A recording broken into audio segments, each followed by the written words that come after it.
दोस्तों, क्या आपको पता है सद्दाम हुसैन कौन है? नहीं पता तो ये वीडियो सिर्फ आपके लिए है। सद्दाम हुसैन की विरासत विवादास्पद है।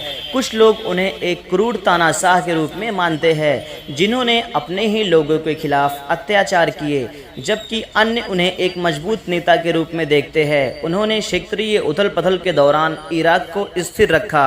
सद्दाम हुसैन का पूरा नाम सद्दाम हुसैन अल तिर्की भी कहा जाता है। उनका जन्म 28 अप्रैल 1937 को अल औजाह इराक में हुआ था। वह एक किसान का पुत्र था। तिकरत शहर का यह इलाका देश के सबसे गरीब इलाकों में से एक था और सद्दाम हुसैन खुद गरीब पे पढ़े लिखे थे। उनके जन्म से पहले ही उनके पिता की मृत्यु हो चुकी थी। वह कम उम्र में बगदाद में आए और चाचा के साथ रहने लगे। वो 1957 में बाथ पार्टी में शामिल हो गए और 1959 में उन्होंने इराकी प्रधानमंत्री अब्द अल करीम कासिम की हत्या के लिए बतिस्टो द्वारा असफल प्रयास में भाग लिया। सद्दाम इस प्रयास में घायल हो गया और पहले सीरिया और फिर मिस्र में भाग लिया। उन्होंने काहिरा लॉ स्कूल में 1962 से 63 में प्रवेश लिया और 1963 में इराक के बतिस्टो के सत्ता आने के बाद बगदाद लॉ कॉलेज में अपनी पढ़ाई जारी रखी। हालांकि उसी वर्ष बैतिस्टो को उखाड़ फेंका गया और सद्दाम ने इराक में कई साल जेल में बिताए। वह बच निकला, बाथ पार्टी का नेता बन गया और तख्ता पलट होने के बाद उनकी बहुत महत्वपूर्ण भूमिका निभाई। पार्टी को 1968 में सत्ता वापस लाया।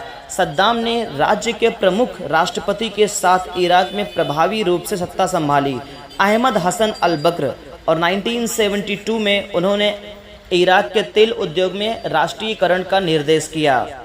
सद्दाम हुसैन ने सितंबर 1980 में इराक तेल के क्षेत्रों पर आक्रमण शुरू किया, लेकिन अभियान युद्ध में फंस गया।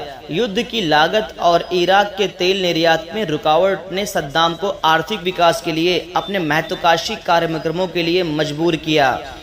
इराक युद्ध 1988 गतिरोध में रहा। जब दोनों देशों ने युद्ध विराम स्वीकार किया, उस लड़ाई को समाप्त कर दिया। बड़े विदेशी ऋण के बावजूद, जिसके साथ इराक ने युद्ध की समाप्ति की, खुद को दुखी पाया। सद्दाम ने उस सशस्त्र बलों का निर्माण जारी रखा। और दोस्तों, क्या आपको पता है सद्दाम हुसैन ने कुवैत पर भी अधिकार किया।